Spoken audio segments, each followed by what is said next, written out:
Jeb Bush made an interesting comment about his brother's failed war. Take a look. On the issue, in your speech, you squarely linked the rise of ISIS to the decision to not leave U.S. troops in Iraq after the surge, which a lot of people agree with you on. But isn't it also the case that had we not invaded Iraq in the first place, we wouldn't be dealing with this ISIS problem?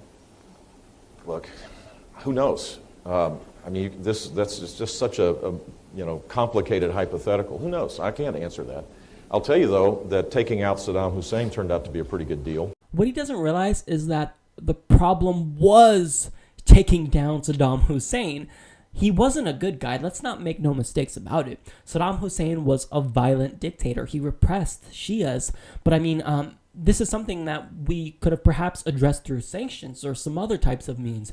Invading the country was not the right answer. And furthermore, taking down Saddam Hussein destabilized the entire region. So now that allowed a lot of groups to accumulate power. And especially since we left behind all of our weapons, well, now they were able to take those weapons and now use them against us. So we're now fighting people with our own weapons. How crazy is that?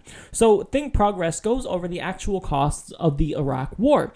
Now, they say 4,424 American troops died. Now, this excludes the ones who returned home with PTSD and took their own lives.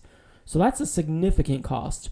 Now, in addition, 319 troops from coalition partners such as the UK were also lost due to the Iraq War. Now, we don't even have the numbers of coalition partners as troops who took their own lives from PTSD. And now 115,000 total Iraqi lives were lost, and up to 500,000 died as an indirect result of war. Now, it cost us more than $1.7 trillion, and that number could swell to $6 trillion when accounting for interest rates and benefits that are being paid out to war veterans who participated in the war. Now, also, I don't need to remind you that we didn't find any weapons of mass destruction. That was a lie. That was trumped up evidence that was false. It was propaganda, and we all fell for it. Now, I'll add one more. Iraq is now basically on its way to becoming a failed state, so that's also a problem. So the cost of war, both in terms of life and how much it costs us from a money standpoint, it's very, very high, and we can't let any politician, I don't care if you're Republican, Democratic, we can't let any politician like Jeb Bush get anywhere near the White House if they're going to be willing to go to war on a moment's notice like that.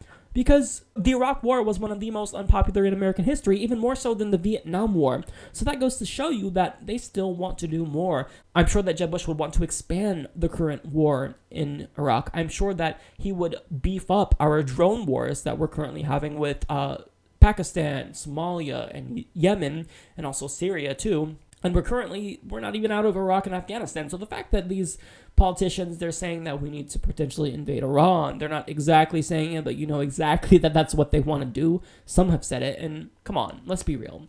Republicans want war. Some Democrats want war. Even Chuck Schumer came out against the Iranian peace deal.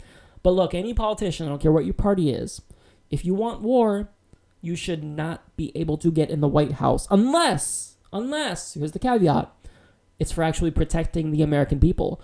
But we can't be waging these offensive wars because, one, it kills a lot of people. Two, it costs a lot of money that we can't afford. And three, because it makes us look like dicks in the international realm. So Jeb Bush is wrong on this issue.